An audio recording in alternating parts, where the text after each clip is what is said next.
ভাই আমার অনেক কয় আপনি ওই গান প্যারোডি কইরা মুখ মিলে গান দেন।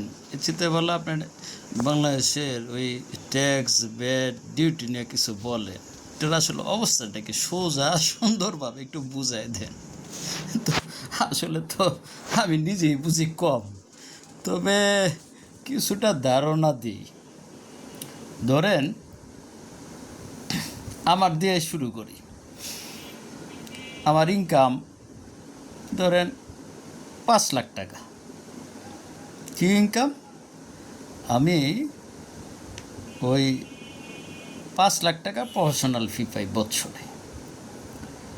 তো আমি হাসিনার আমলে দিছি কত, 10%, অর্থাৎ কত, 15,000 টাকা, এই সরি 50,000 টাকা 5 লাখ টাকায় আমার কেটে নিত যখন বিল দিত পার্টি। আমার বিল থেকে কেটে নিত প্রফেশনাল ফি থেকে 10%। তো এই আমাদের ইউনুস দাদু যখন আসলো তখন কি করলো, ওই 10%-রে করলো কি 15% করে দিছে।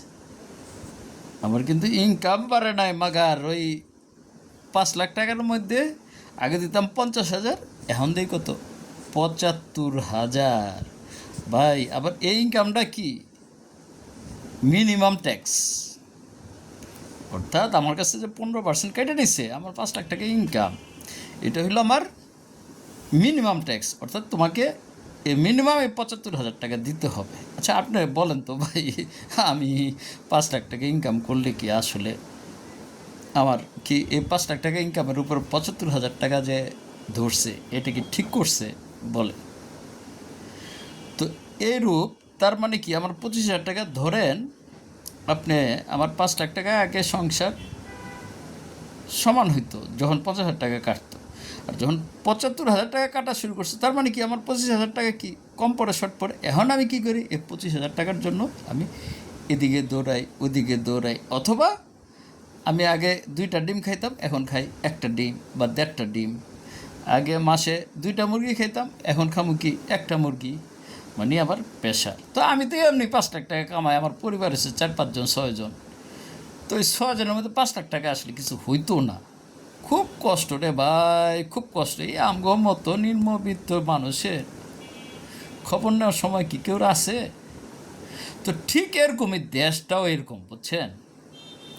তো দেশে যারা ধরেন ওই হর্তা করতে আছে, অর্থাৎ যারা মন্ত্রী প্রধানমন্ত্রী, ওনাদের একটা হয়েছে কি একটা রাজনৈতিক কৌশল থাকে যে আমি এটা করব, এটা দেখাবো। তখন করে কি ওই অর্থমন্ত্রীরা বলে আমি অত কিছু বুঝি না, আগে হয়েছে 5 লাখ কোটি টাকা বাজেট, এবার হবো 7 লাখ কোটি টাকা বাজেট, আর এই 2 লাখ কোটি টাকা আমি এই খাতে খরচ বাড়ামো।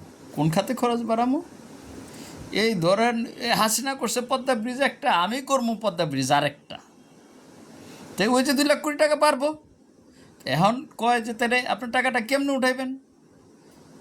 কয় যে না, এনবিআরের অর্থমন্ত্রী আর এনবিআর চেয়ারম্যানের সাথে কথা বলে যে আপনি এই 2 লাখ কোটি টাকা বাড়ানোর ব্যবস্থা করেন। কেমনে বাড়াইবেন? ওই যে যারা ট্যাক্স দেয় আমার মতো গরিব মানুষ,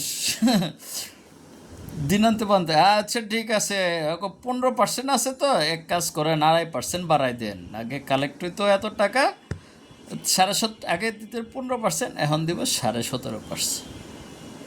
অর্থাৎ কি, খরার উপর মরার গা, এমনিই তো আমি খাইতে পড়তে পারি না রে ভাই, আরও 2.5% বাড়বো।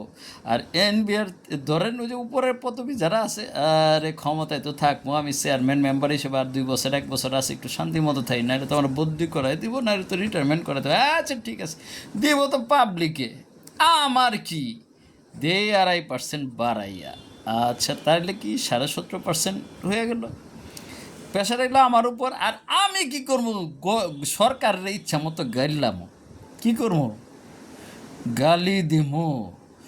তো গালি দিলে কি হইব, ওই যে আপনার যত কিছু হয় দরমুজ হয় হয় সব কিন্তু একদম নিচের লেভেলে যারা এক উপরে পড়ে না, আবার একদম যারা উপরের লেভেলে থাকে হ্যাঁ গো সমস্যা হয় না।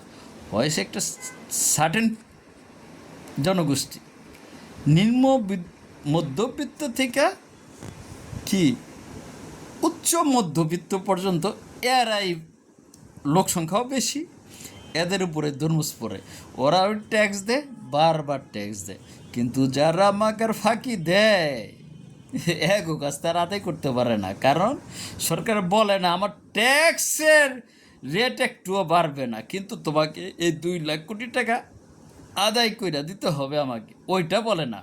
বলে যে 2 লাখ কোটি টাকা আমি নতুন কাজ নিব, কই থেকে আদায় করবেন সেটা আমি বুঝি না। বুঝছেন?